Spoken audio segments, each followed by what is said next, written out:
Leonardo, estamos en incremento. ¿Listo? Quisiera saber si ya están viendo la pantalla. Sí, sí se ve. Listo, entonces vamos a ponerlo en modo presentación.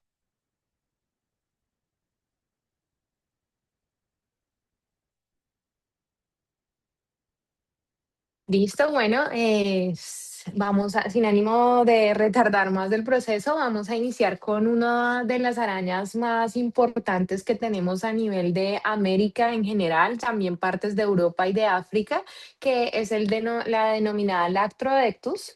Lactrodectus, hablamos específicamente de la denominada viuda negra y creo que para México también les dicen capulines y que las tenemos en toda América y que ha venido un incremento significativo, por ende debemos saber cómo manejarlo, porque pues si no sabemos identificar y tratar este tipo de incidentes, podrían tener consecuencias graves.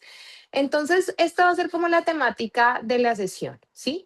Vamos a hablar específicamente del agente causal que está asociado con la toxicidad. Vamos a hablar de todo lo que compone el veneno, cada una de estas proteínas, porque cada una de estas proteínas, que se llama proteómica y genómica del veneno, va a producir desde el proceso algo que se llama toxicocinética, cuando este tóxico se va a absorber desde el momento que es inoculado, en el caso de las arañas, hasta cuando se elimina completamente. Y por último, vamos a hablar también de la toxicodinamia. Así como en la farmacología nosotros hablábamos de cuál es el mecanismo de acción de un fármaco, que es la farmacodinamia, aquí vamos a hablar es cuál es el mecanismo de lesión en el organismo y cuál va a ser su órgano blanco de lesión, que esta es la denominada toxicodinamia. Conocer las proteínas del veneno, conocer este proceso de toxicocinética y toxicodinamia es importantísimo, porque esto es lo que nos va a dar como resultado aquí, que son las manifestaciones clínicas del paciente. Y la clínica con la anamnesis, es decir, el examen y exhaustivo y la primera entrevista que se le hace al paciente es muy importante, porque nos ayudan a los procesos de identificación, pero también de clasificación al paciente. Y ya por último, pues vamos a abordar lo que son las diferentes opciones terapéuticas, hablando de un manejo básico y de soporte, y ya por último un manejo específico, hablando de favoterapéuticos o también denominados antivenenos. ¿Listo? Entonces, para poder entrar a este mundo de las arañas, si bien dijo el doctor, tenemos muchísimas que son de importancia médica, pero acá escogimos unas arañas que tienen una presentación de accidente arácnido más frecuente a nivel de América, específicamente de Centroamérica y de América Latina, e incluso también de Norteamérica en el caso de la Troedectus. Cuando hablamos de las arañas, tengan en cuenta que ellos hacen parte de la familia de los artrópodos, de igual manera que lo hacen los escorpiones. Los dos son clase arácnidos, ¿listo? Esta es el género Latrodectus y tiene unas características esenciales. Todos los que vengan de la familia arácnida se van a dividir en dos porciones en cuanto a su anatomía.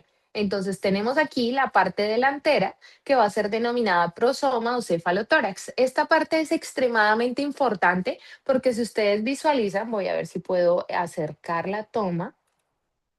Si ustedes visualizan, van a encontrar que aquí tenemos la glándula del veneno.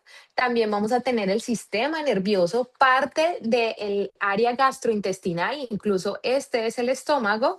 Y aquí tenemos algo denominado los quelíceros. Los quelíceros es donde van a tener o albergar este canal, donde está la glándula venenosa, hasta la conexión aquí, que son los colmillos. Los quelíperos van a conectar directamente con los colmillos y son denominados colmillos solenoglifos. Pero ¿eso qué significa, que sea solenoglifos o que no sea solenoglifos? Significa de que estos colmillos son retráctiles, muy parecidos a algunos tipos de serpientes. Si ustedes recuerdan, por ejemplo, hay unas que son denominadas botrox de género, que ellos tienen unos dientes que son retráctiles. Cada vez que produce la mordida, aprieta los quelíceros y sale inoculado el veneno directamente en los colmillos. Y aquí vamos a quitar un mito muy importante: las arañas no pican. porque no estamos hablando de un aguijón, no estamos hablando de un telzón, sino que estamos hablando de dientes. Entonces es mordedura, ¿listo? Y también aquí tenemos en la parte posterior el opistosoma o el abdomen. Aquí vamos a encontrar toda el área también intestinal, pero también el corazón de la araña y todo su sistema reproductor. Cuando hablamos del género Latrodectus, hay más de 30 especies en todo el mundo. Es una de las que más especies tienen repartidas a nivel mundial, tanto en América, Europa, Asia y Oceanía. Sin embargo, pues la mayor concentración de reportes de mordedura se han hecho a nivel de Norteamérica.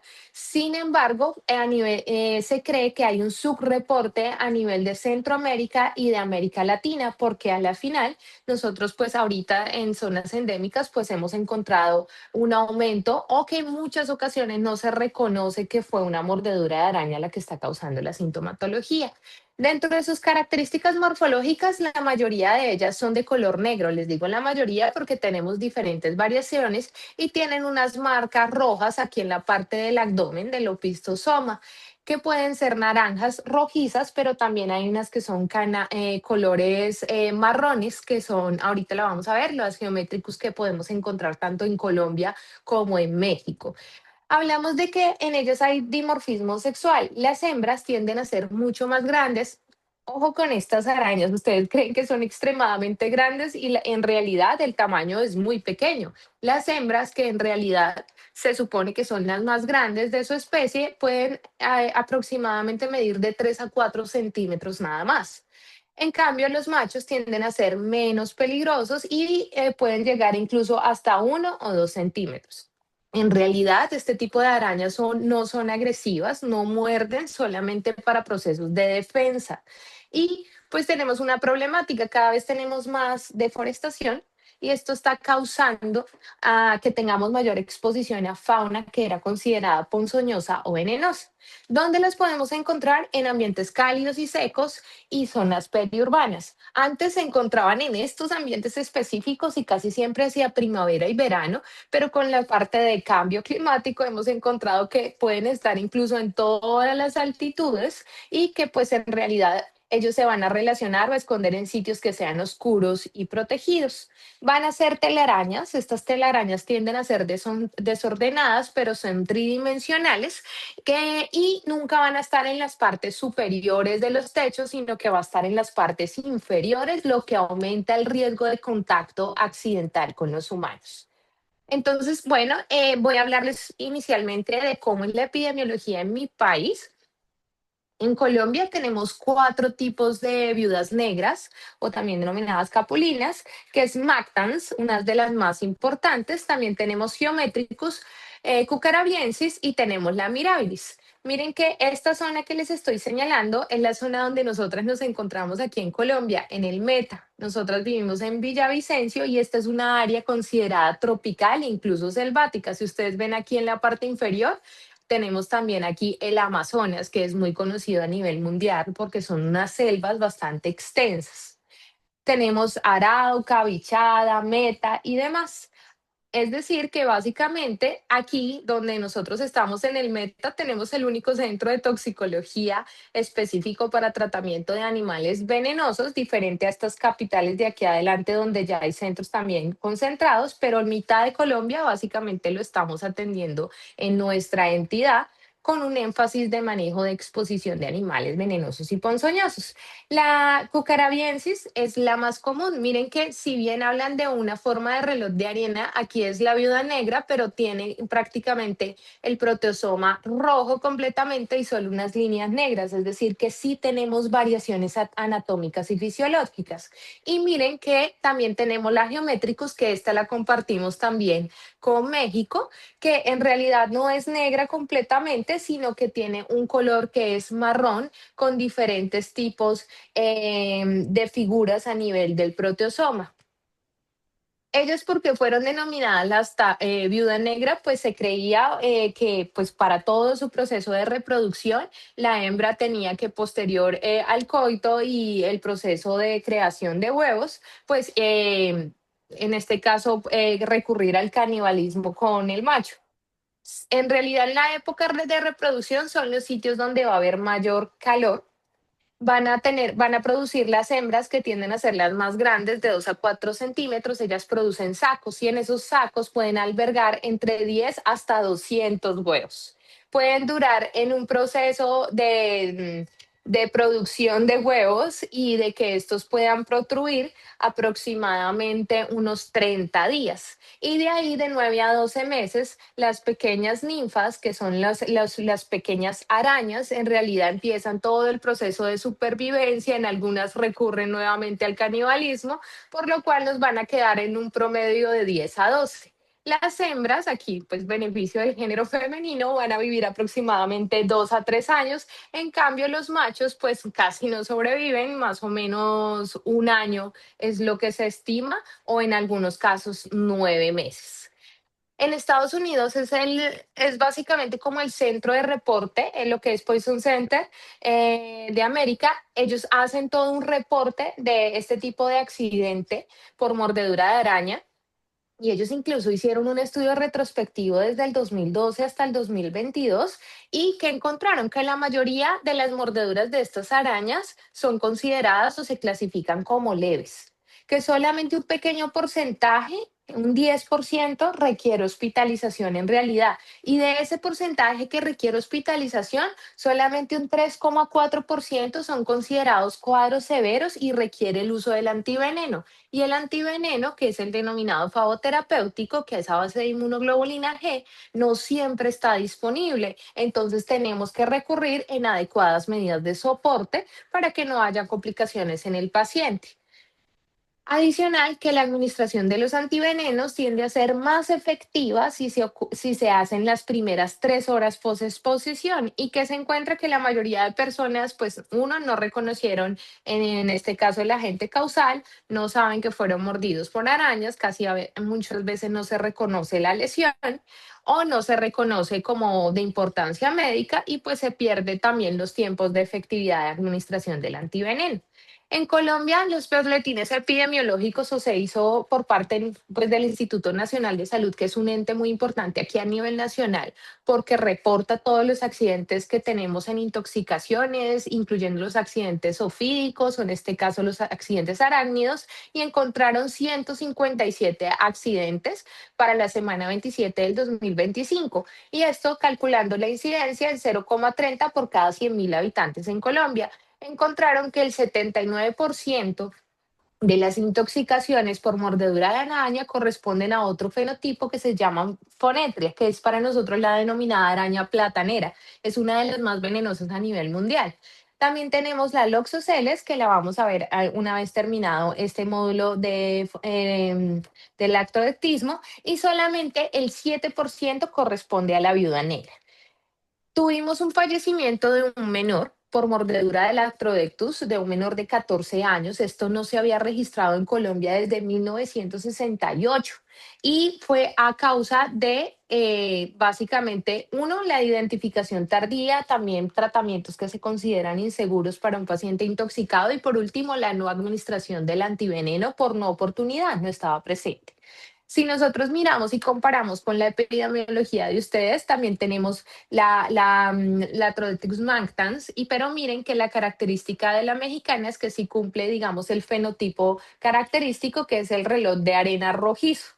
Pero también tenemos la Esperus y ellas generalmente se encuentran en diferentes zonas. Por ejemplo, esta Mantans generalmente está distribuida en prácticamente 32 estados de México y está distribuida a nivel mundial. La tenemos en todas las partes del mundo, excepto latitudes que sean demasiado altas. Están en rincones oscuros, bajo piedras, leña, escombros, y pues son muy neurotóxicas, que es el principal problema que tenemos con este tipo de arácnidos.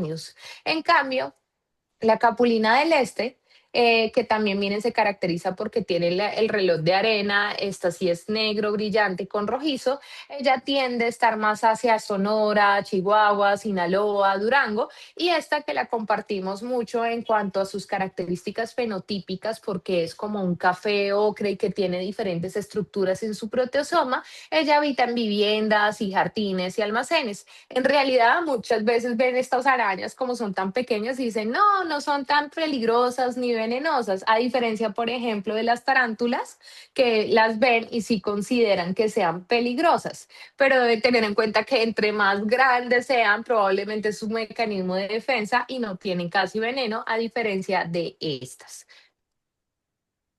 Entonces vamos a pasar a rápidamente a qué es lo que contiene ese veneno que va a generar manifestaciones clínicas. Y esta es la parte de composición de los venenos. Aquí vamos a tener la alfa-latotoxina y estas características que va a tener esta toxina es muy importante, tiene un gran peso molecular y eso hace que también se una a grandes concentraciones de proteína en plasma. Y adicional es considerada neurotóxica. Más adelante en la toxicodinamia vamos a ver por qué. Es una mezcla compleja de proteínas de alto peso molecular. ¿Por qué les hago énfasis en esto? Es porque paciente que esté con una intoxicación aguda por mordedura, en este caso del Latrodectus, es decir, de viuda negra o capulina, no se le debe hacer diálisis para eliminar el veneno. ¿Por qué? Porque tiene un alto peso molecular y eso ya le produce una alteración en los criterios STRIP, que son los denominados criterios de terapia extracorpórea en pacientes que se pueden dializar. Estos pacientes no se dializan para eliminar el veneno, solo si hacen una falla renal secundaria a la exposición del veneno y hacen una urgencia dialítica. La lactotoxina es la más importante, la que representa una cantidad en el veneno de un 60 a un 70%.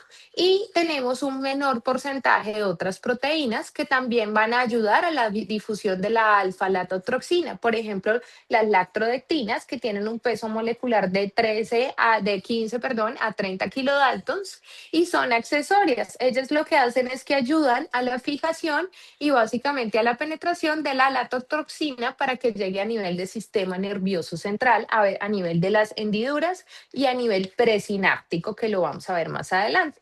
La hialuronidasa, como su nombre lo indica, es una enzima que degrada ácido hialurónico, entonces ella lo que hace es que favorece a la degradación de la matriz extracelular del tejido. ¿Para qué? Para que el veneno llegue rápido a nivel vascular. Es decir, que es un factor de diseminación. Ahora nos vamos a las proteínas de serina.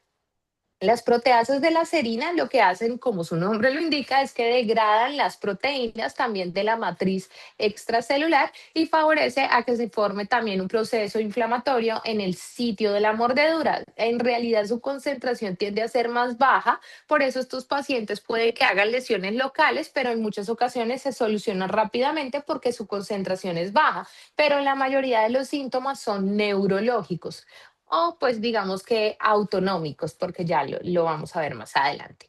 También tenemos las metaloproteínas y las metaloproteínas degradan lo que es los bifosfolípidos, que pues es de lo que se componen las membranas celulares, son las que se asocian a necrosis localizada y son las que hay en menor concentración en el veneno, en este caso del Atrodetus. Y eso es un alivio porque esta metaloproteinasa, por ejemplo, está aumentadísima en el veneno de Botrox, de vipéridos, de serpientes, y eso ocasiona que haya no solamente una gran necrosis, sino miotoxicidad y también puede llegar a causar trastornos de la coagulación. Entonces, aquí este menor porcentaje hace que tenga un efecto localizado y que predomine es la neurotoxicidad.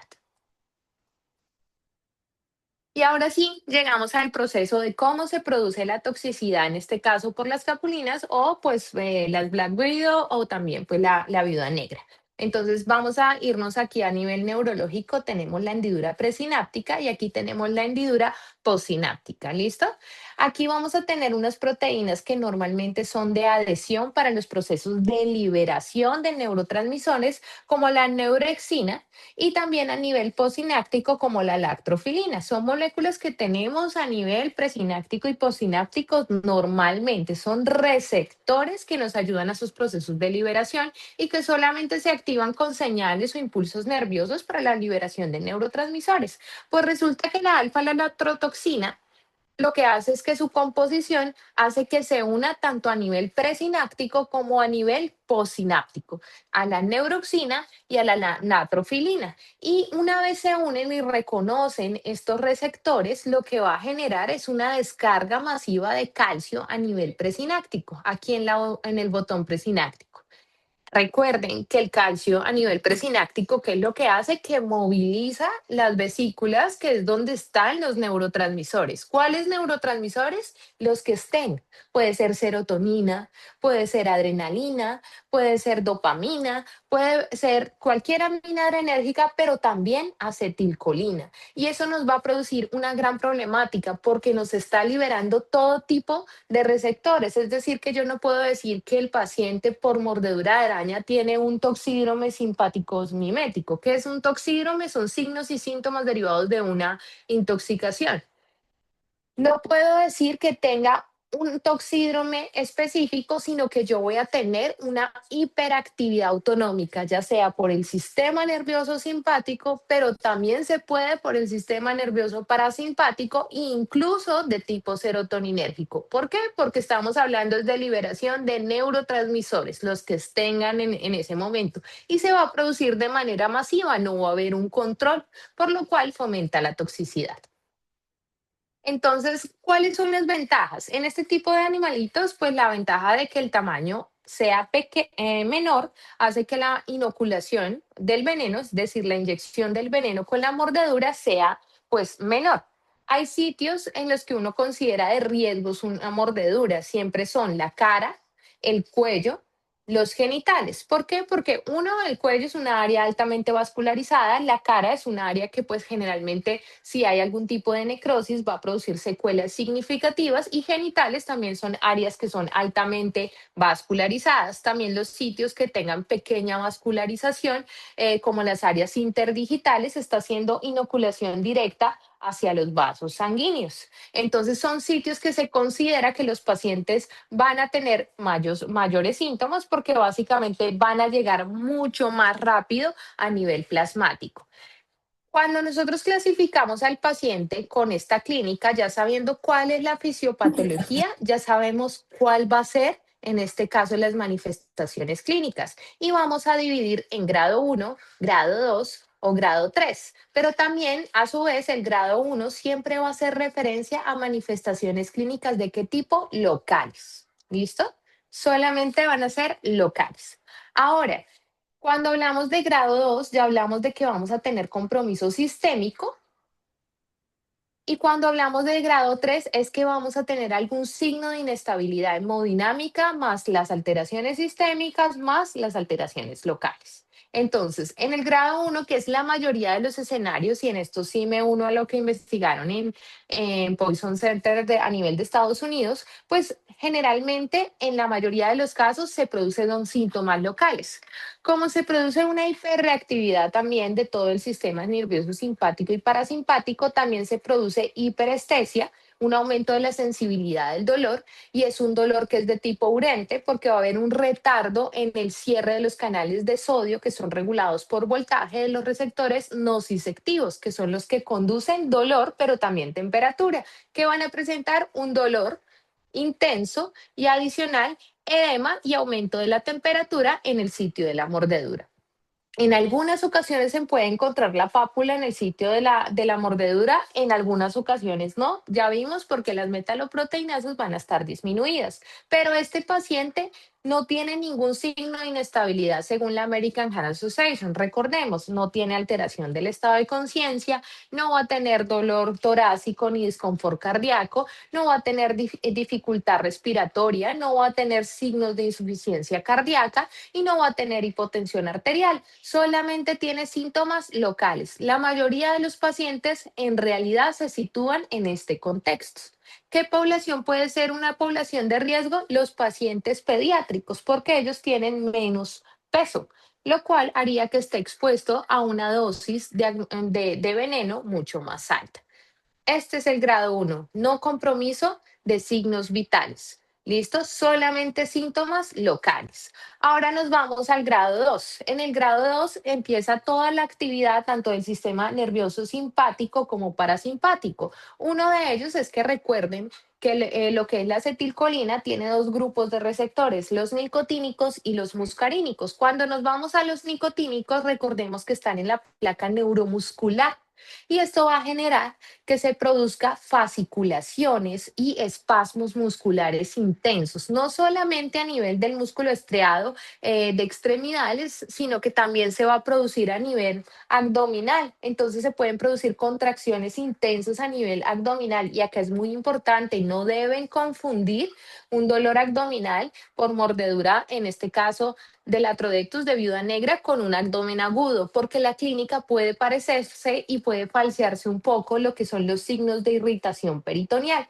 ¿Qué van a tener este paciente? Aumento de las contracciones a nivel muscular, a nivel abdominal, pueden tener cefalea, dolor de cabeza, pueden tener sensación de ansiedad y no van a tener comprometidos sus constantes vitales. Va a estar normal la frecuencia cardíaca, la frecuencia respiratoria, puede estar diaforético, aumento de la sudoración, pero no va a tener otra clínica significativa. Hablamos de que sí tiene, en este caso, síntomas sistémicos de tipo autonómicos, pero no ha evolucionado a una alteración significativa.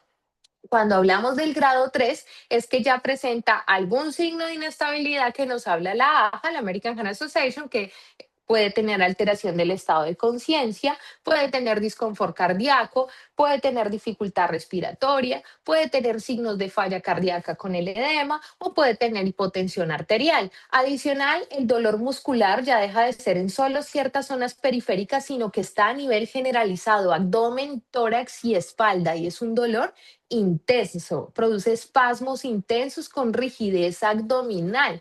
Y aquí es por eso de gran importancia que no se vaya a confundir con apendicitis, ya que la clínica podría orientarnos, pero pues aquí pues el diferencial es que es la exposición, en este caso a la araña, y pues que no hay un signo de respuesta inflamatoria sistémica, el paciente generalmente no está febril. Puede haber diaforesis profusa y manifestaciones autonómicas como hipertensión, taquicardia, náuseas, vómito, aunque también puede haber algún tipo de sintomatología Dumbbells, que es básicamente la exposición de acetilcolina a los receptores muscarínicos colinérgicos. Entonces el paciente puede tener bradicardia, hipotensión, broncoespasmo, diarrea y demás. Podemos tener variedad de sintomatología, pero aquí predominan las contracciones abdominales, de tórax y de espalda. Cuando hablamos de complicaciones graves en estos cuadros, uno, tenemos una característica que son las fases latrodectísmicas, en las cuales el paciente tiene rubicundez facial, en este caso como respuesta autonómica, sudoración profusa por la estimulación de las aminas adrenérgicas tiende a ser midriasis y también por esa vasoconstricción profusa y vasodilatación por el desbalance entre simpático y parasimpático se puede generar tanto edema pulmonar, pero también edema palpebral, hipertermia conjuntival y trimus en los maceteros, y eso es por la estimulación de la acetilcolina sobre los receptores nicotínicos N1. A nivel cardiovascular se pueden debutar con emergencias hipertensivas, arritmias o incluso eventos coronarios agudos, sobre todo en pacientes con factores de riesgo que ya tengan enfermedades como hipertensión arterial o diabetes. A nivel pulmonar pueden hacer insuficiencia respiratoria aguda, pero esa respuesta también de aminas adrenérgicas y también de acetilcolina puede llegar a generar un edema pulmonar agudo y a nivel neurológico un choque neurológico por esas contracciones involuntarias a nivel muscular y en algunos casos incluso vasoplegia. Entonces, cuando hablamos ya, y esto es un poco rápido, pues básicamente la idea es como identificar y saber qué hacer en un momento de urgencias. Entonces, lo más importante es el interrogatorio que se le hace al familiar, revisar si definitivamente está en áreas o zonas consideradas endémicas, si vio algún tipo de araña. Lo bueno de esta araña es que es muy característica, es muy llamativa por los colores. La mayoría de los niños al verlas la relacionan con Spider-Man y creen que se van a convertir en Spider-Man, pero básicamente no sucede, lo que tenemos es un lactodectismo, entonces tienden a reconocerlas. Las que no reconocen casi son las geométricos o también las que son de color pardo, porque no las asocian como probables viudas negras o capulinas, pero sí pueden desarrollar la sintomatología. sino sospechar por las contracciones, simplemente por la clínica y mirar la evolución clínica en el tiempo, porque si no tenemos la especie, si no se asocia con la especie, es muy difícil decidir si se administra o no un FAO terapéutico. Nosotros en los pacientes intoxicados en general, sin saber qué les pasó, porque muchas veces no sabemos ni con qué se intoxicó, lo que hacemos es obtengamos inicialmente un electrocardiograma, unos gases arteriales y una glucometría en los primeros 5 a 10 minutos, como si fuera un evento coronario agudo, porque nosotros ahí empezamos a identificar, el paciente está debutando con una arritmia potencialmente fatal, el paciente tiene un desequilibrio ácido-base que necesitamos establecer o hacer algún mecanismo de compensación ácido-base para que este paciente no termine, no sé, en una acidosis o una acidemia metabólica. Y también miramos la glucometría, porque recuerden que si estamos hablando de una sobreestimulación de la adrenalina, pues donde tenemos receptores beta, pues los receptores beta no solamente están a nivel cardiovascular, a nivel del adipocito, sino que nosotros también tenemos receptores betas a nivel pancreático. Estos pacientes pueden debutar incluso con pancreatitis o con crisis hiperglucémicas. Entonces miramos una glucometría.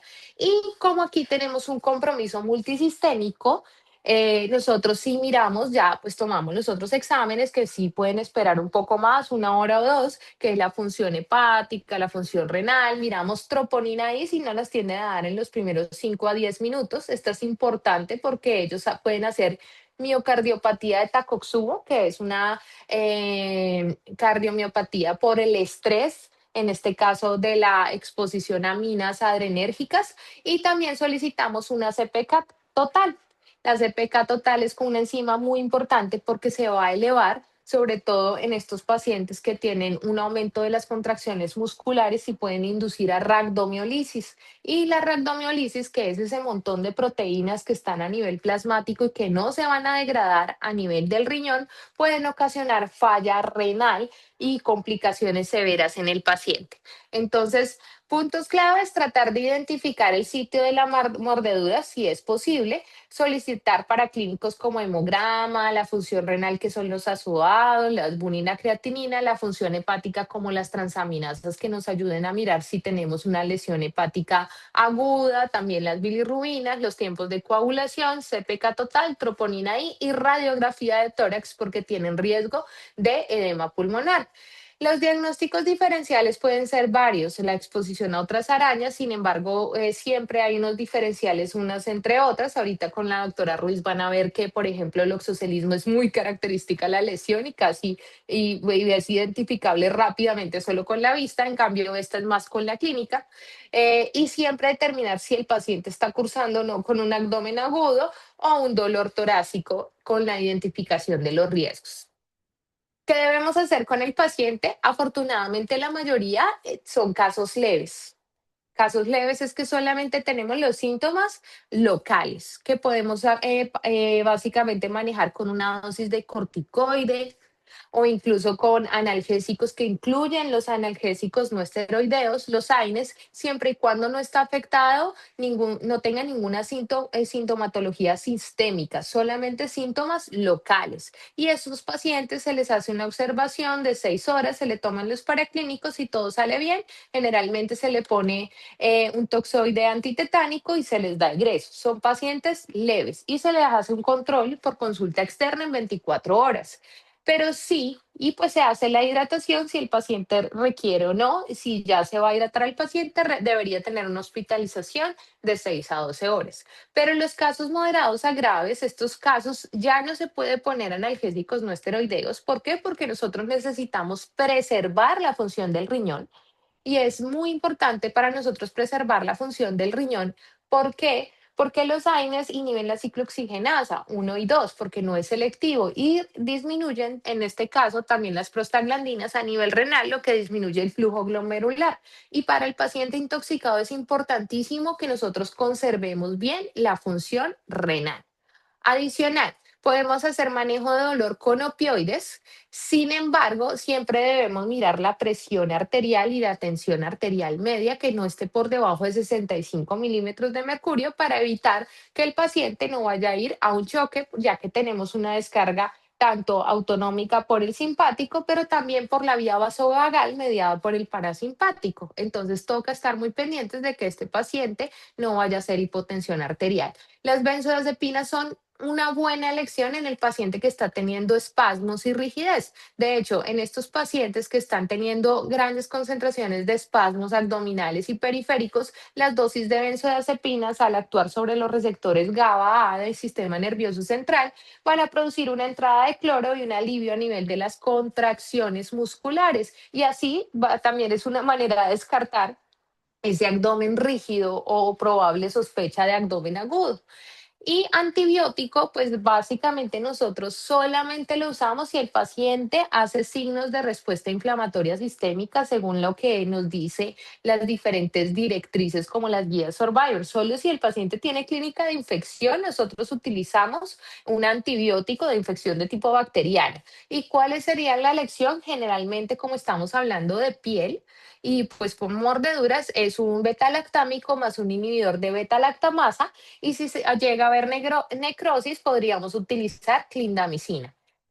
Si el paciente es catalogado como 2 y 3, se indica de una vez un abordaje específico, es decir, que en las primeras 3 horas, a pesar de que yo hice todo este manejo, que es el manejo avanzado, que se debe realizar en un paciente en urgencias, yo debo optar también por un tratamiento específico que no debería ser inferior su administración en 3 horas.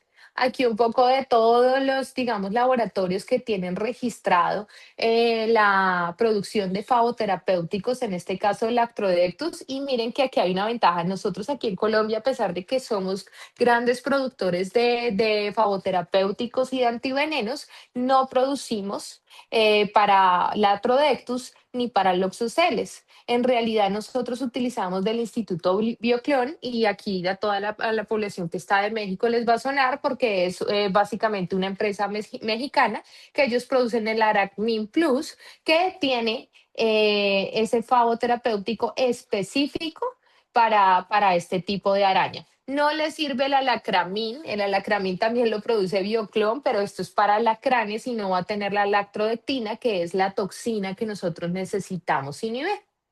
Entonces, el abordaje específico que estamos realizando aquí en Colombia es el pavo terapéutico del Instituto Bioclon, precisamente mexicano. Es un pavo terapéutico polivalente, antiaracnoico y esto se basa en un proceso de inmunogenicidad. ¿Qué quiere decir eso? Se basa en inmunoglobulina G para producir estos sueros y se utilizan de 120 glándulas del veneno arácnido para una dosis letal 50 de 60 o de 6.000 con 180 glándulas de la dosis. ¿Qué significa esto? Que van a utilizar el veneno directamente de los sacos, del saco venenoso de las arañas del Atrodectus para producir el antiveneno, que va a producir una respuesta que es inmunológicamente mediada y de esta manera revierte el veneno que se encuentra en el plasma.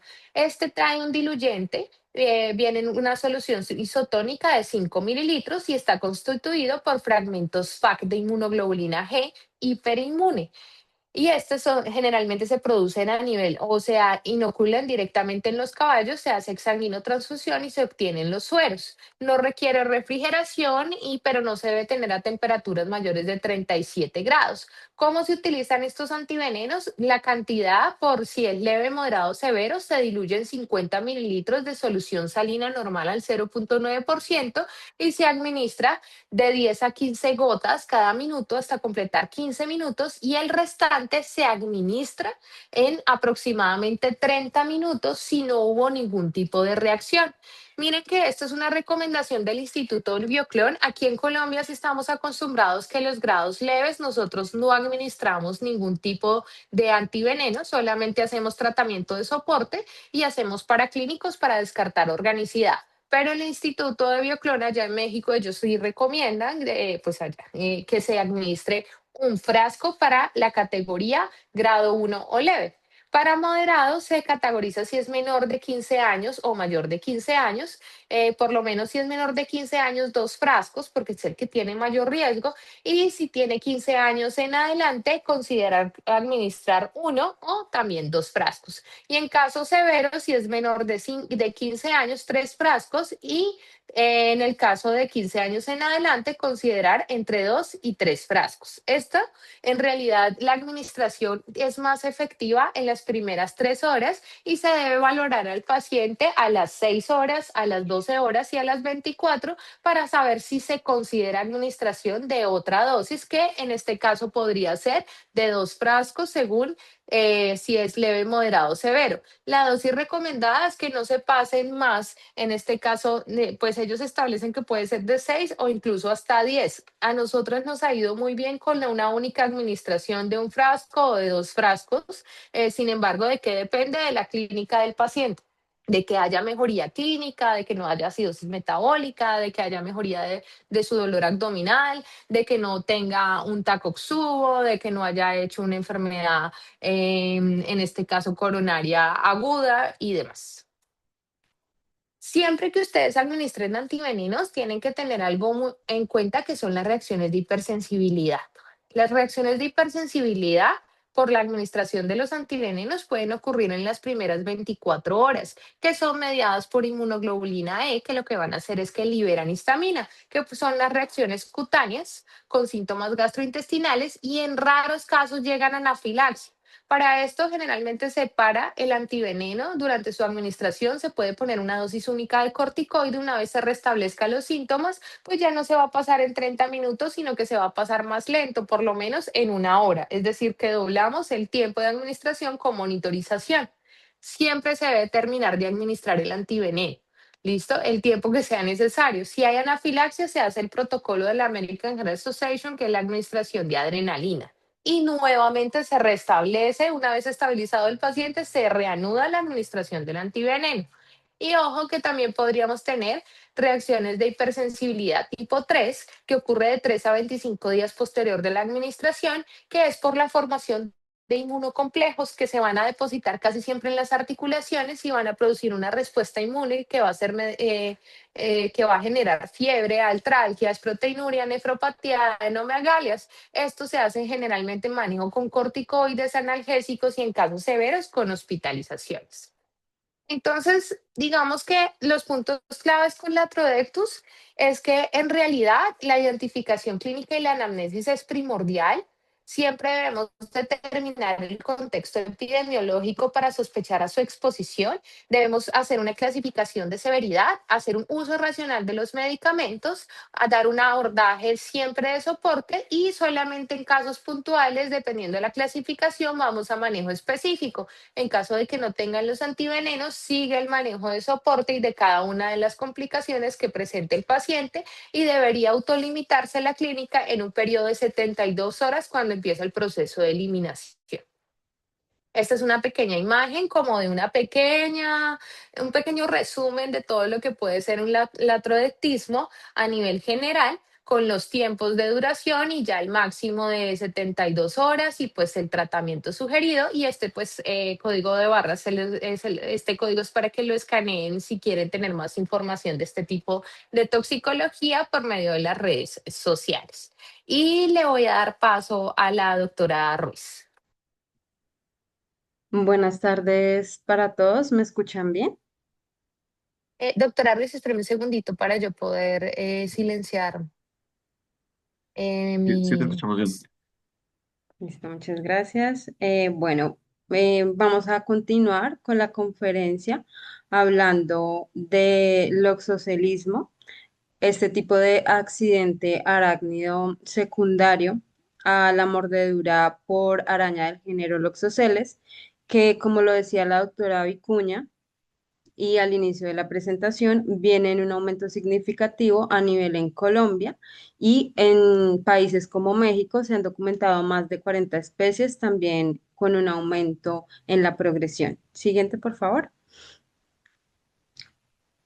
Básicamente, vamos a empezar primero a hablar características muy puntuales de este tipo de arañas. Hacen parte de la familia Cicairae y están distribuidas en zonas tropicales y templadas a nivel mundial. Es importante destacar que morfológicamente se van a caracterizar principalmente porque su tamaño en realidad es muy pequeño, aproximadamente tienen un tamaño entre 6 y 20 milímetros. Como lo decía al inicio también la doctora Vicuña, principalmente morfológicamente vamos a tener que este tipo de arañas se va a dividir su cuerpo en dos segmentos, que es el cefalotórax y el opistotoma. Importante destacar y es que en la identificación morfológica de este tipo de arañas, a nivel de el cefalotórax, vamos a encontrar una de las características taxonómicas más importantes y es que a diferencia de otro tipo de las arañas normales que normalmente tienen 8 ojos, este tipo de arañas, loxoceles, van a tener principalmente 3 pares de ojos, los cuales van a estar distribuidos a nivel del cefalotórax, dos, un par a nivel de la región anterior y 2 pares laterales.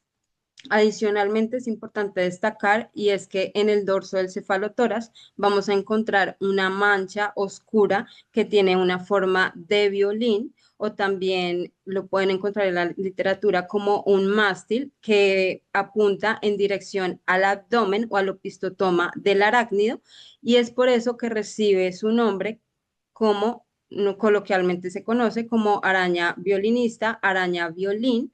También es denominada araña del rincón porque precisamente son arácnidos de hábitos sedentarios, nocturnos y están principalmente en ambientes oscuros.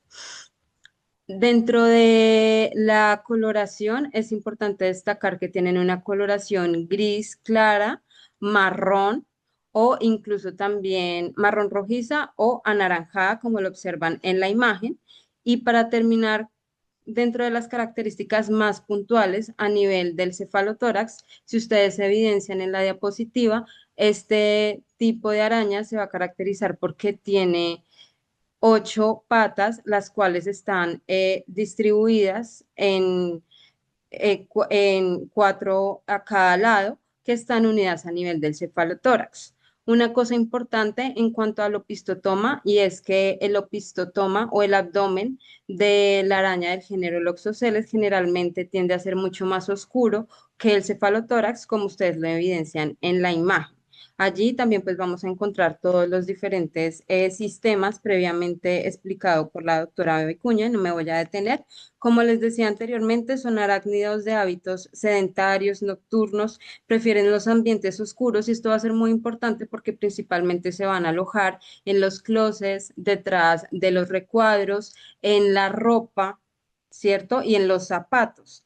Entonces, en realidad, este tipo de arañas no son agresivas, sino que lo que hacen es que muerden cuando se sienten atrapadas o presionadas contra la piel y esto es algo muy característico que pasa frecuentemente cuando la gente se pone la ropa donde está alojada la araña o el zapato donde está ubicada y allí se genera el accidente. Por ende, la mayoría de accidentes son de forma accidental.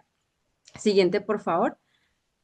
Acá podemos observar un poco acerca de la epidemiología del accidente arácnido en Colombia. Este es el boletín epidemiológico del Instituto Nacional de Salud, en donde me pareció importante destacar que en lo que llevamos del 2026 hemos tenido un aumento progresivo de más del 66% de los casos por accidentes arácnidicos, documentándose 83 casos, de los cuales principalmente el aumento significativo lo tenemos a nivel del género Loxoceles, en aproximadamente un 80%.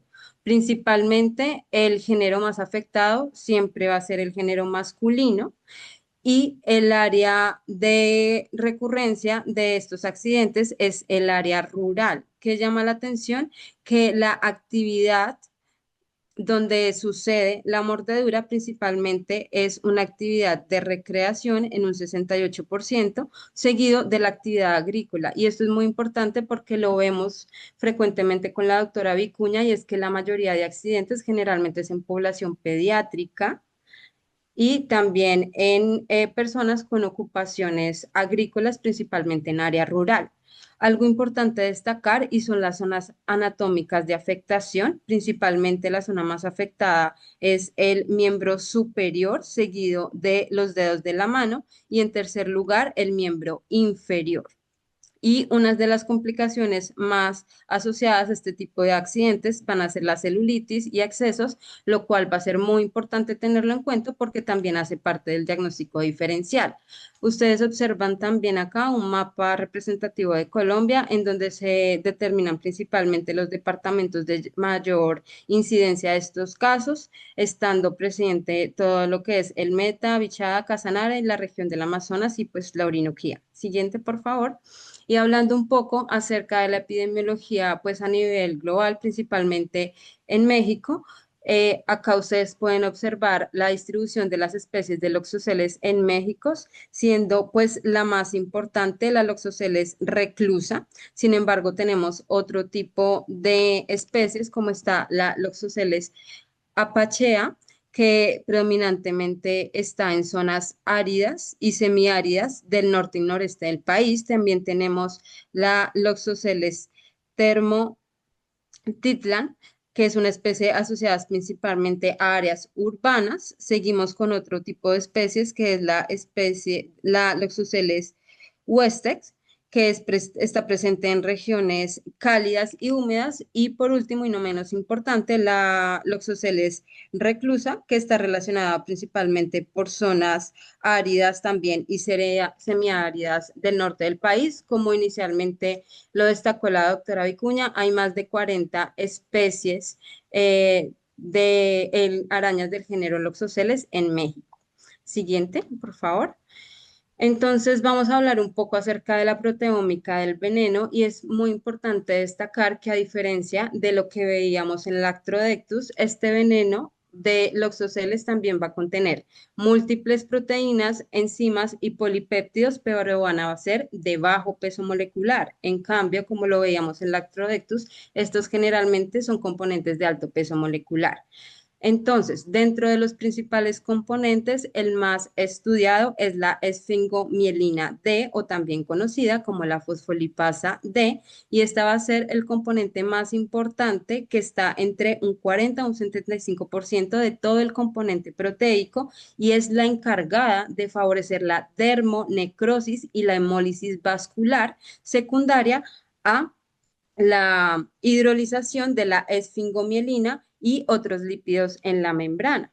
Asimismo, vamos a tener presentes otros compuestos proteicos enzimáticos como las metaloproteinasas, que están entre un 8 a un 23%, y estas se van a encargar principalmente de generar una degradación a nivel de la matriz extracelular y de la matriz extracelular. Esto va a ser muy importante porque junto con las proteasas de serina que van a degradar proteínas celulares, van a favorecer la amplificación de la respuesta inflamatoria y también van a favorecer el daño vascular y la hemólisis.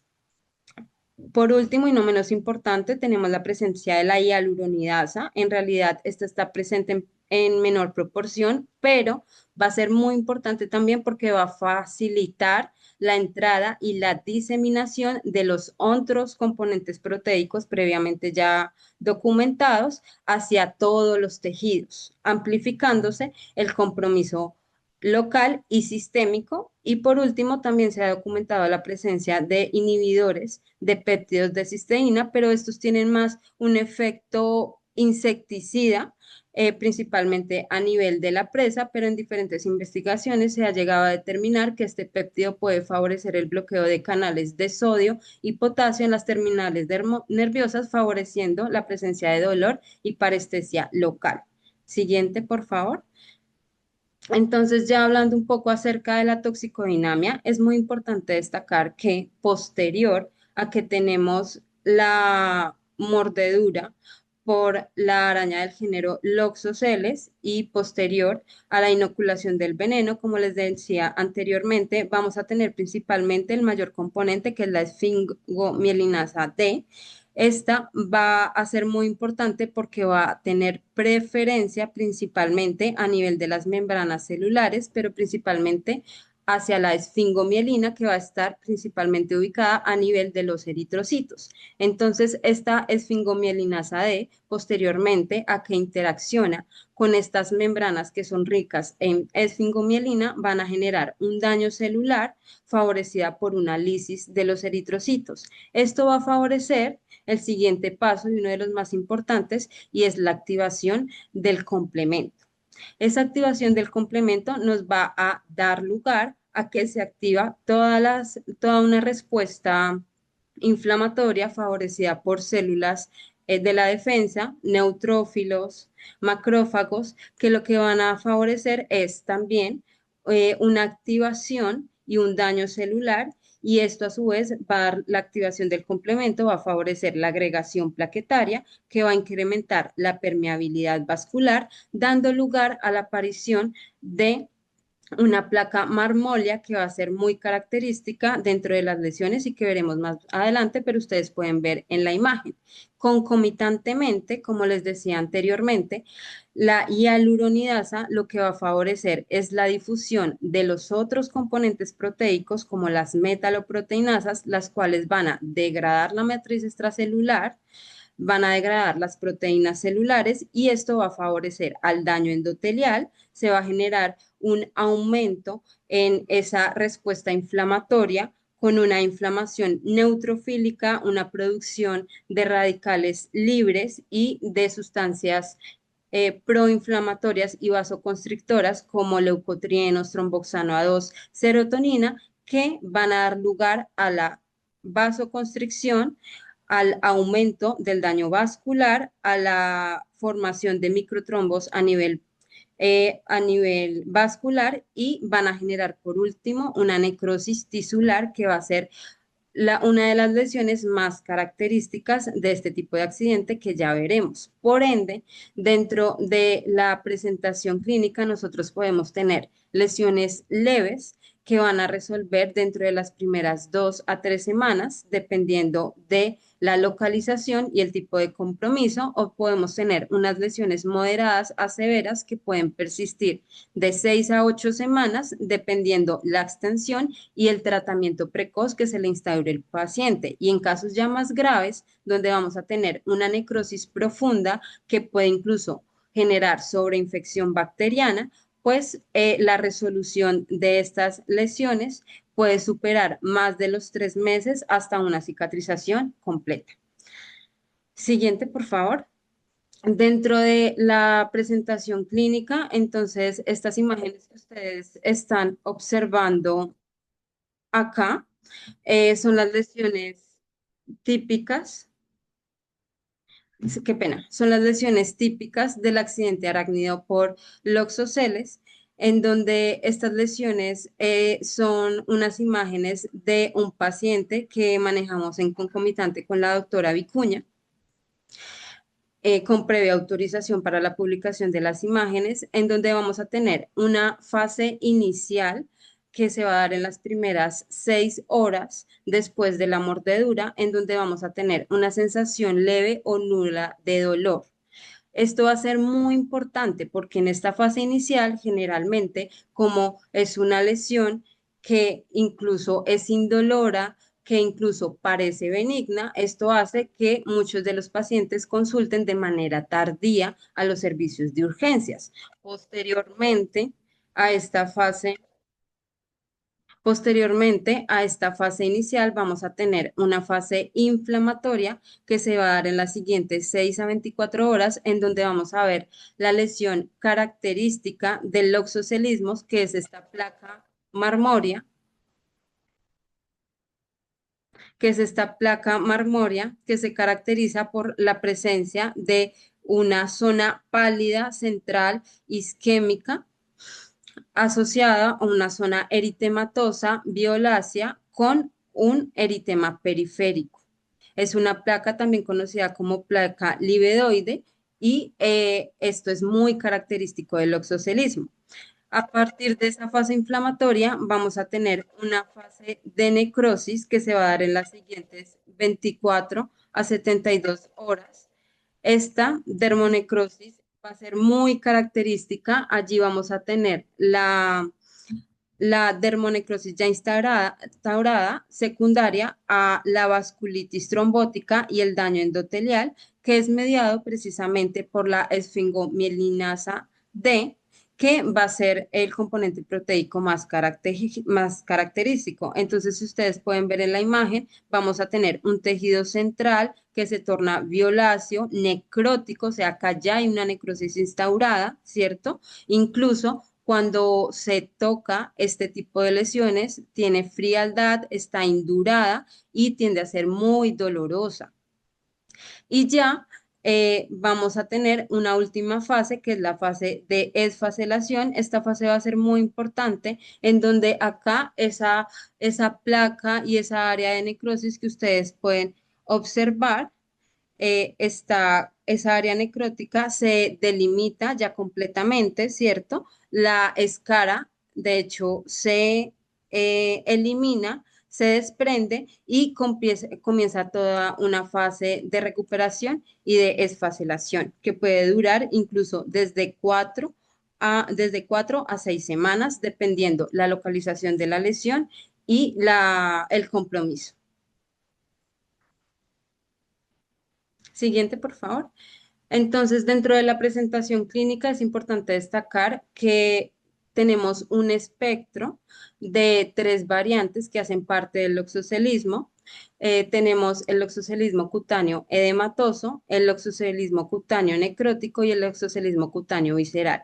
Es importante destacar que generalmente los pacientes tienden a tener un compromiso más local y el loxocelismo cutáneo necrótico generalmente es el espectro que más frecuentemente se presenta en un 80% de los pacientes. Sin embargo, más o menos entre un 10 a un 15% vamos a tener pacientes que pueden progresar a un loxocelismo cutáneo visceral. Y esto va a ser muy importante tenerlo en cuenta, principalmente en población de riesgo como población pediátrica. ¿De qué va a depender que mi paciente presente o no cualquier espectro? Va a depender de la cantidad de veneno inoculado, de la localización de la lesión y también de factores individuales propios del individuo.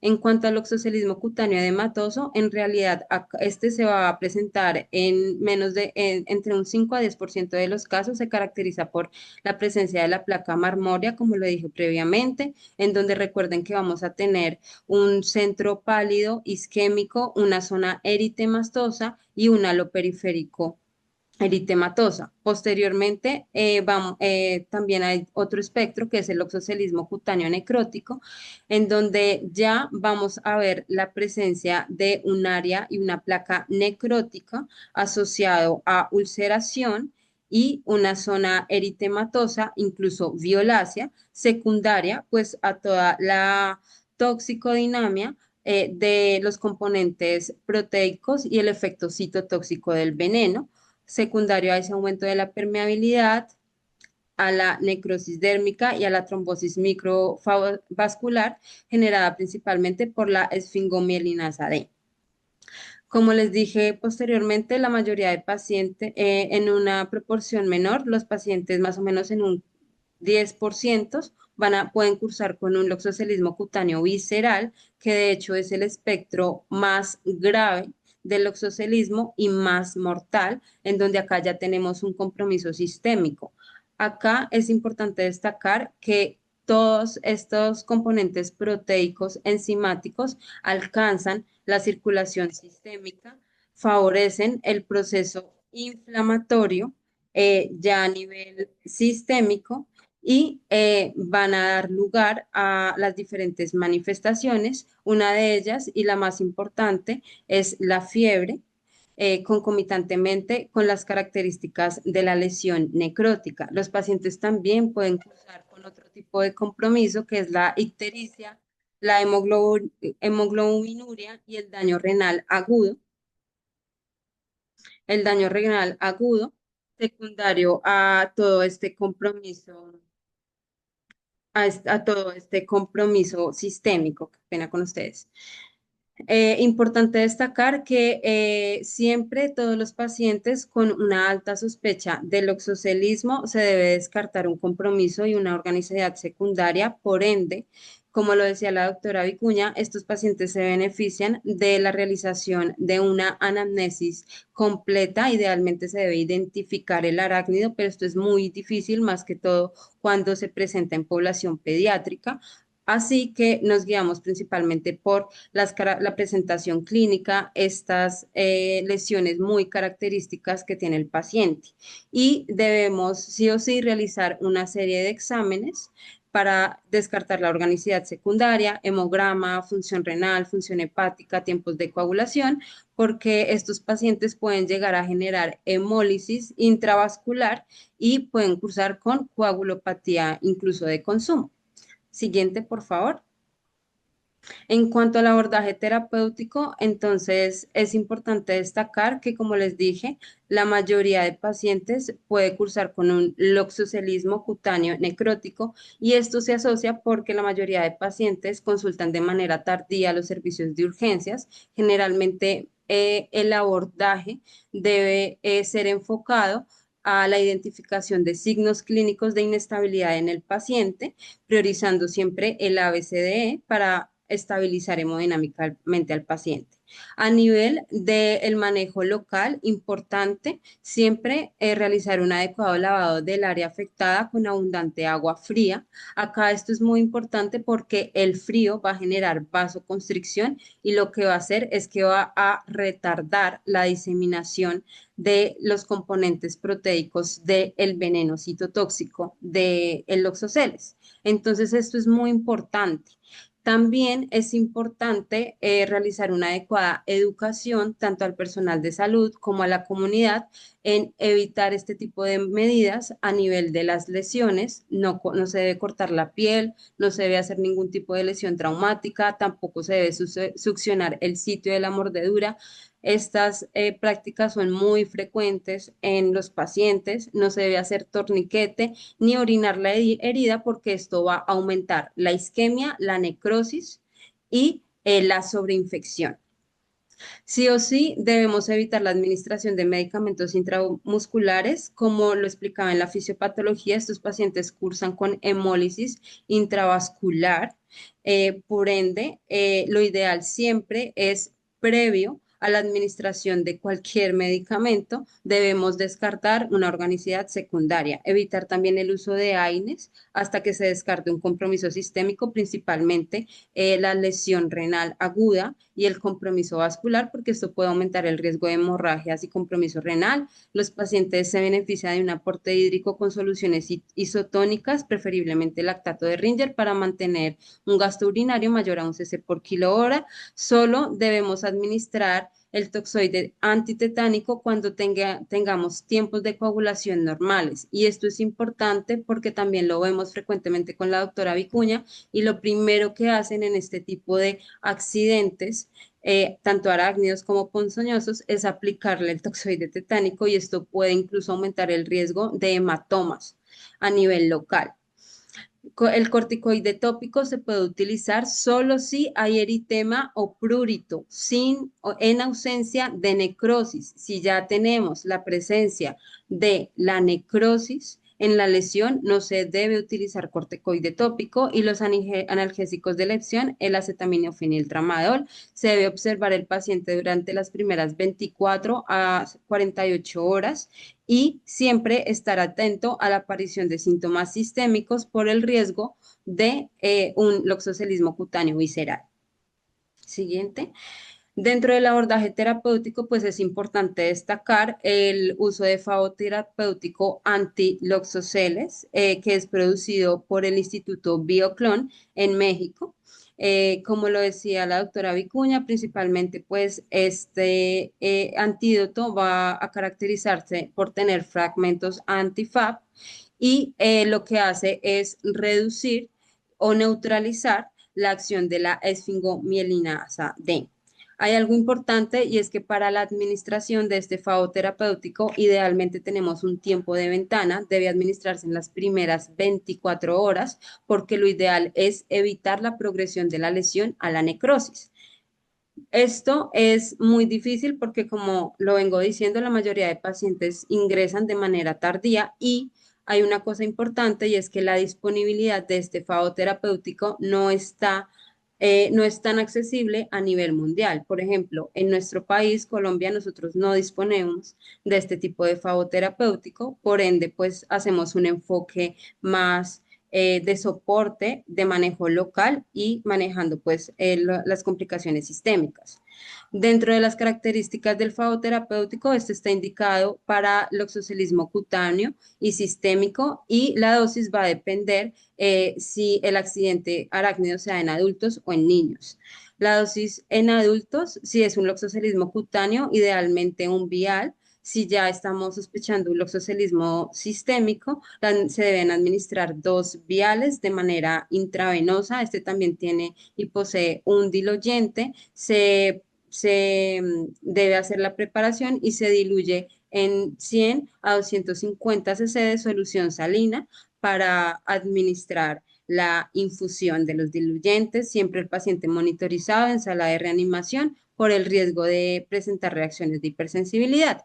En los niños, si ustedes se dan cuenta, la dosis es mucho mayor porque es la población de mayor riesgo, tienen mayor riesgo de complicaciones e incluso mortalidad. Por ende, para el oxocelismo cutáneo debemos administrar dos viales y en caso del oxocelismo sistémico, cuatro viales. Siguiente, por favor.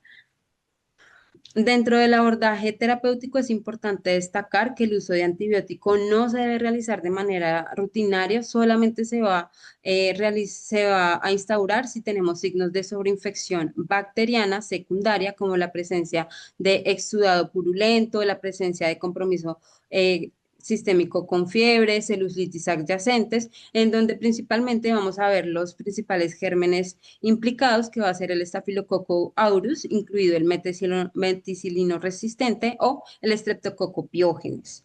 Entonces, dentro del abordaje terapéutico vamos a clasificar o dependiendo el tipo de infección, pues nosotros también vamos a tener una amplia opciones terapéuticas de antibióticos. Si tenemos una infección leve o moderada, idealmente el antibiótico recomendado es dicloxacilina, 500 miligramos vía oral cada 6 horas durante 7 días, pero si sospechan una infección por meticilino resistente, lo ideal es clindamicina o trimetoprim sulfametoxazol.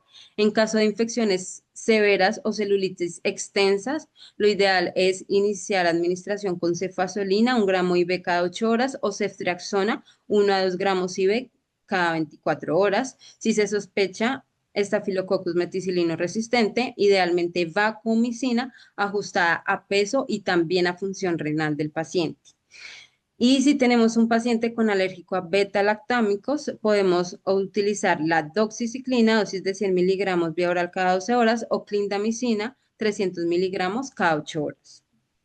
Dentro de este abordaje también es importante destacar que, como les decía inicialmente, el enfoque va a ser un manejo de soporte y manejo de la lesión local, dependiendo si no tenemos pues la disponibilidad del antídoto, pero si el paciente cursa con un loxocelismo en fase inicial dentro de las primeras 6 a 12 horas, en donde tenemos esa placa mormoria, vamos a tener que hacer un lavado con abundante agua y jabón, agua fría. Recuerden, podemos aplicar incluso hielo local, 15 minutos cada hora, para disminuir la difusión del veneno. En caso de que el paciente ya por un tiempo de evolución tenga una lesión de más de 12 a 48 horas, pues lo ideal es que si hay ausencia de necrosis, podemos utilizar corticoide tópico. Si ya tenemos la placa necrótica, no debemos utilizar corticoide. Y por último, si ya tenemos una lesión necrótica establecida después de 48 horas, hay algo muy importante y es que debemos evitar realizar un desbridamiento precoz. ¿Por qué? Porque si se realiza un desbridamiento de manera precoz, eso va a empeorar y extender la lesión necrótica y va a empeorar la ulceración. Entonces, el desbridamiento se debe diferir de 7 a 14 días cuando la escara ya esté completamente delimitada. Dentro del manejo local, es importante destacar la cobertura con apósitos hidrocoloides o hidrogeles para mantener un ambiente húmedo, evaluar si el paciente tiene lesiones extensas de más de 5 centímetros con compromiso funcional, la necesidad de injerto cutáneo. Siguiente, por favor.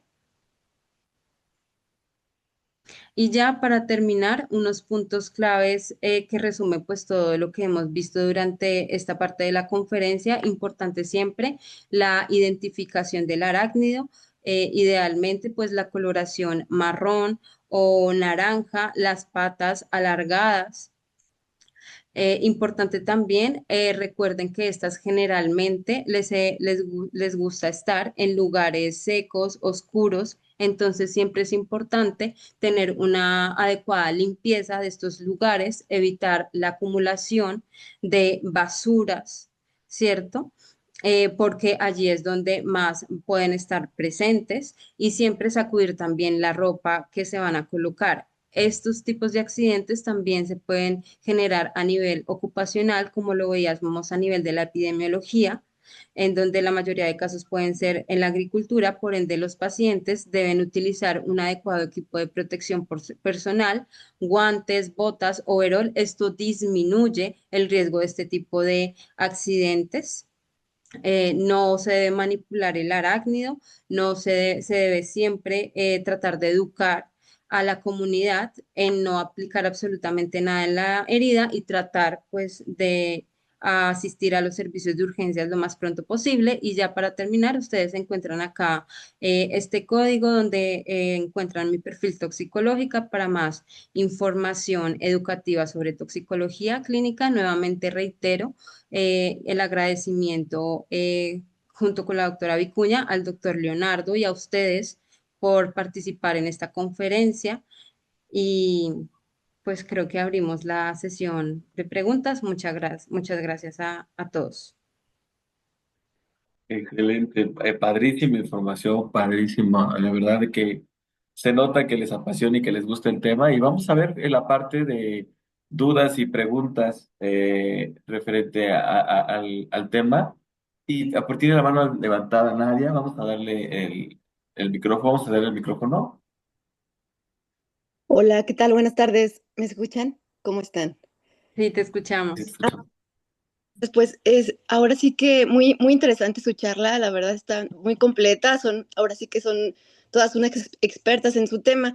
Fíjense que yo el año pasado, para el mes de marzo, tuve en una de las plantas que es cliente, tuvieron una picadura, una mordedura, perdón, por Lactrodectus, precisamente, y revisaba la bibliografía. Y bueno, sabemos que la escala de Clark es de 1997 con sus 3 escalas de severidad para Lactrodectus y me llama la atención que aún ahora ese artículo creo que sigue teniendo efecto, ¿no? Es decir, se sigue viendo, considerando el esquema básico de síntomas y cómo puedes alinearte a eso. Y aunque hay bibliografía nueva y me estoy dando cuenta que su bibliografía es de una guía clínica, sí me llama la atención que la escala de Kraft al parecer se sigue tomando en cuenta en las referencias, ¿es correcto? Sí, sí, efectivamente, muchas gracias por tu pregunta. Y sí, efectivamente, ¿qué pasa con la toxicología en general? Pues bueno, la doctora Ruiz y yo también nos dedicamos a investigar con la universidad y en la clínica donde estamos, porque evidentemente la investigación en toxicología es muy poca. ¿Por qué? Porque éticamente, pues uno no puede intoxicar a la gente para ver qué le pasa y tratarlo, sino que nos toca esperar que los eventos ocurran para hacer un análisis retrospectivo, mirar los manejos pioneros para armar nuevos algoritmos de tratamiento. Entonces, por eso a veces vas a encontrar, y sobre todo con la Trodectus, que efectivamente en Norteamérica es la tendencia de que se siga utilizando. Nosotros, digamos, aquí en Latinoamérica que hemos hecho, estamos utilizando tratamiento más conservador. No a todo el mundo le estamos poniendo los esquemas fagoterapéuticos, solamente si en realidad nosotras solo lo usamos si el paciente es considerado severo. Muy bien. No, eso está pendiente de publicarlo. ¿Por qué? Porque a la final, digamos que como por la Trodectus, la eliminación del veneno tiende a ser en un periodo de 72 horas, eso sobre todo en las personas adultas, que son las que tienen menos riesgo, Ujú. pues nosotros utilizamos el manejo de soporte. Si no hay complicaciones, pues no gastamos los antivenenos que específicamente traemos de México o del Instituto de Butantan en Brasil. Entonces utilizamos de manera más conservadora, eso lo estamos escribiendo. También escribimos este no lo van a publicar dentro de poco, el Otro. artículo de un paciente de 14 años que Ujú. falleció. Lo mordió 2 veces. Dos veces. Una Latrodectus también muctans aquí en la Orinoquía, una de las más características, pero lo mordió en cuello y en mano. Entonces y estaba en un área aislada por allá selvática, en donde hicieron la clasificación, pero le dieron un tratamiento que fue como póngale antibióticos. ¿Qué antibióticos? Usaron aminoglucósidos, que son los que menos protegen la función del riñón, le pusieron AINES, le iniciaron esquema antibiótico como sepsis, y pues el tratamiento del paciente pues era más de líquido, soporte y buscar el favor terapéutico porque era un caso desde el inicio severo. Entonces, a la final sí, seguimos utilizando las escalas, estamos tratando de documentar todo porque si nos toca toda la medicina nosotros retrospectiva y analítica, diferente a los estudios que hace un internista, que ellos hacen estudios doble ciegos, aleatorizados, placebos. Nosotras no podemos, nos toca hacer todos esos análisis retrospectivos. Así nos toca con todos los tóxicos, pero efectivamente aún lo usamos. Muy bien, muchas gracias. Otras dos preguntas, si me permite el tiempo. Claro. La otra era es que de la semana 52, la última semana del año del 2025, al contrastarla contra el 2024, también aquí en México, no solo en Colombia, por lo que escuchaba de la doctora, que hubo un ascenso elevadísimo de mordedura por araña, de 9.400 casos, lo estoy verificando otra vez para no darles el dato erróneo, de 2025, o sea, de 9.400, contrastándolo al 2024, habían 6.341. Entonces, esta es la vigilancia epidemiológica que hace lo que es la Secretaría de Salud de aquí de México, y si hay un porcentaje nada despreciable, al contrario, se está elevando, y el cambio climático, como sabemos, pues es uno de los factores. Pero mi pregunta aquí sería, ustedes, aquí lo tengo, corticoide. Con ese ascenso y con esa escalada tan elevada, el, por supuesto, los protocolos que hay que tener listos en lo que son pues la industria en general, y además de eso, hay algunas industrias clientes que sí me solicitan el fagoterápico, y entonces ahí fíjate que hablaban del Aracmic Plus. De hecho es el que consigo en Ciudad de México. No sé si se pueda que ustedes nos den algún otro tip acerca sí, como el distribuidor, para ver si podemos conseguir como a mejor precio este tipo de fagoterápico. ¿Se podrá o no?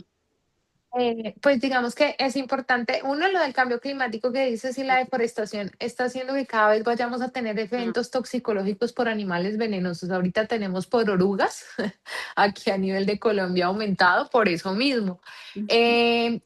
Digamos que el Instituto Nacional de Salud está trabajando en la producción de fagoterapéuticos. Por ejemplo, nosotros allá de Bioclon de México traíamos el alacramín, pero ahorita el Instituto de acá de Colombia va a hacer el lanzamiento de nuestro propio antiescorpiónico.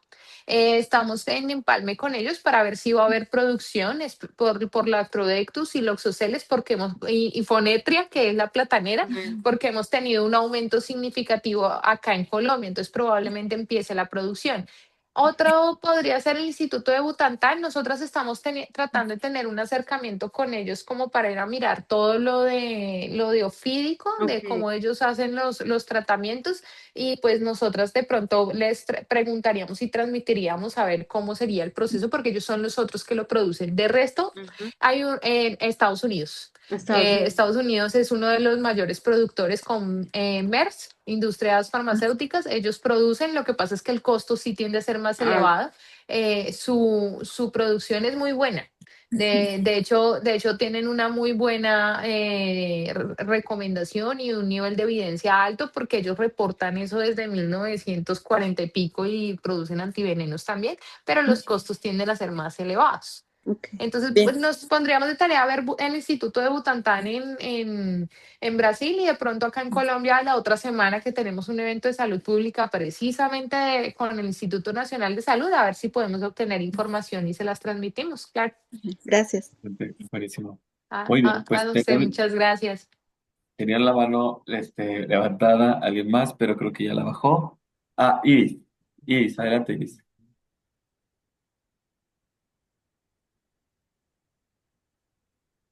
No, creo que no te escuchamos, Iris. O soy yo. No, Está no. abierto el micrófono, pero no te escuchamos. A ver si ahorita, bueno, si puede arreglar su micrófono. Para aprovechar un poco el tiempo, aquí tenía una pregunta que de una doctora que me puso embarazadas con lardolectismo confirmado. ¿Cuál es el riesgo tanto fetal del veneno versus el riesgo del antiveneno? ¿Qué Digamos que en opinan? porcentaje no existe, pero digamos que cuando ocurren estos eventos, nosotros tratamos a los pacientes como, ¿se acuerdan la categoría que le poníamos a los fármacos A, B, C, D, X, que cambió a partir del 2015, porque eso ya no se utiliza según BG-Base, pero pues para nosotros lo catalogamos como C, que es riesgo-beneficio. Siempre se debe hacer la administración del antiveneno y porque los beneficios del mismo para evitar una consecuencia fatal superan al riesgo fetal que no está documentado en realidad. El riesgo es más de inmunogenicidad, de cómo va a ser la respuesta inmunológica, más que un riesgo fetal comprobado, porque eso sí no está en la literatura. ¿Qué haríamos nosotros? Lo ponemos. Lo ponemos si tiene la indicación. Si el paciente es moderado, severo, sobre todo severo, Ujú. se hace la administración. Perfecto. Muy bien. Vamos a ver si ya tiene su micrófono listo, Iris, o si buscas escribirnos la pregunta en el chat y la leemos.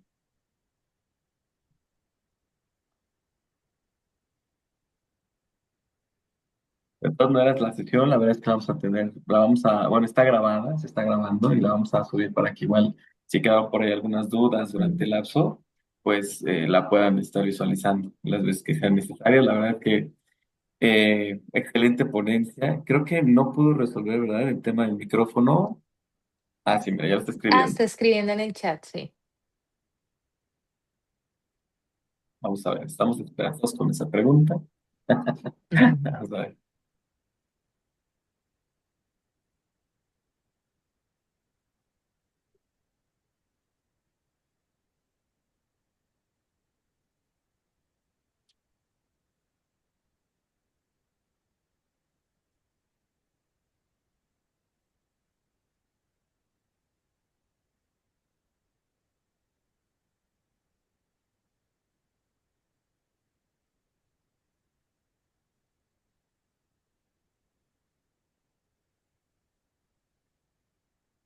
Bien, a ver, vamos a leerla. Aquí la pregunta es, tengo una pregunta, me gustaría su opinión y recomendación. Soy médico de plantas industriales y tenemos y conocemos un protocolo, a mi sentir, algo incompleto ante estos casos, sobre todo, pues, porque muchas veces no identificamos qué fue lo que les mordió. ¿Cuál sería su recomendación de abordaje ante esto y cuánto tiempo valorar para envío a urgencias ante una respuesta leve que pase a moderada? Listo. Entonces, esto es muy importante porque la mayoría de los eventos son así. Nadie los ve. Sienten ese un dolor intenso porque el dolor sí es un dolor hiriente como quemazón. Es un dolor que mejora es con el frío, El frío. con el calor, perdón, con el calor, entonces digamos que es un dolor muy característico. Puede que a veces no encuentre la mordedura porque es súper pequeño los colmillos no lo van a encontrar, pero solamente de pronto una pápula. Entonces, si el paciente pasado 3 horas para el artrodentismo, porque ese es para el artrodectus, no tiene sintomatología como en diaforesis, sensación de palpitaciones, dolor torácico, aumento de lo que es las deposiciones, vómito y demás, o que se ponga rojos, que son como los síntomas disautonómicos, aumento de vómito, diarrea y demás, pasado 3 horas, pues básicamente va a ser un compromiso netamente leve.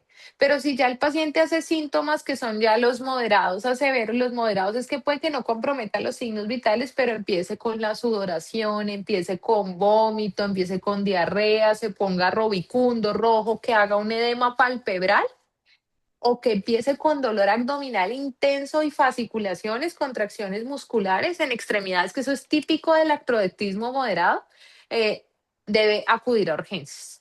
En realidad, casi siempre el moderado a severo ocurre en las primeras 2 horas.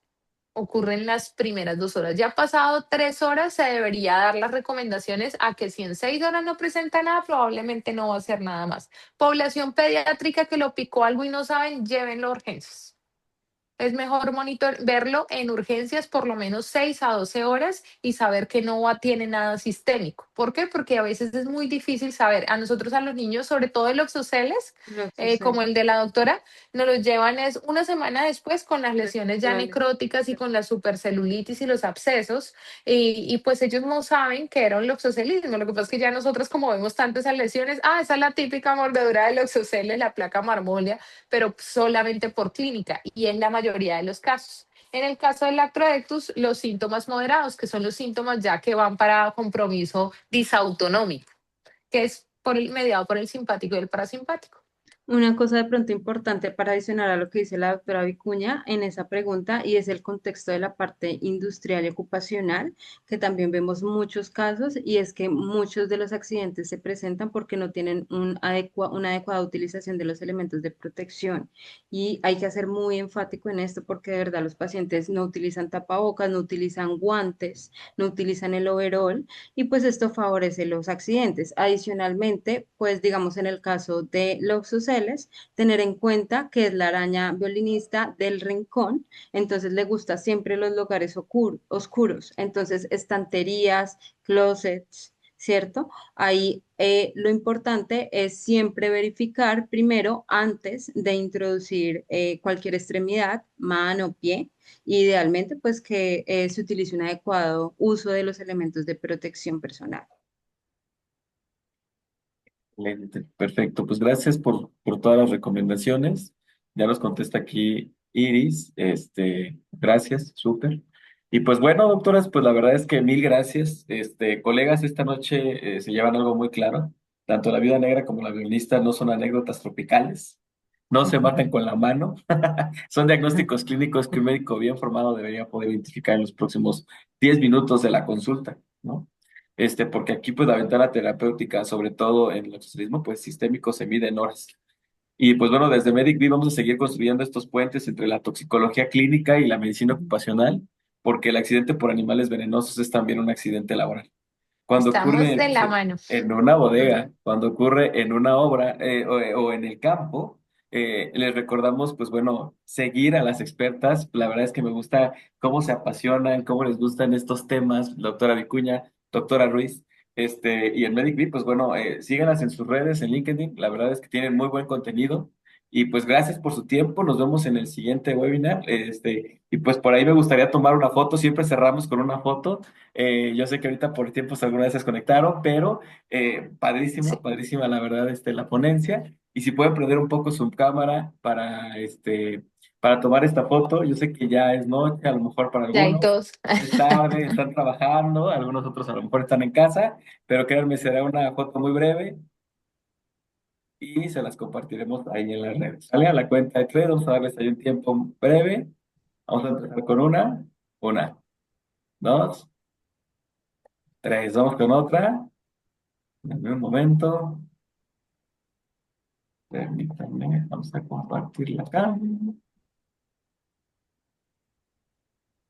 Y una más. Una,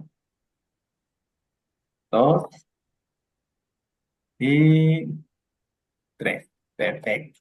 Muy bien. Pues muchas gracias.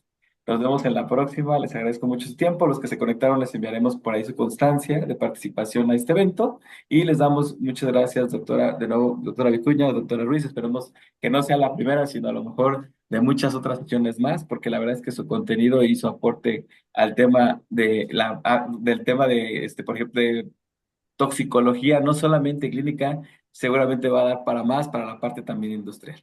Muchas gracias. Muchas gracias. Gracias a ustedes. Hasta luego, Muchísimas buenas Hasta noches. luego, que gracias. tengan excelente noche.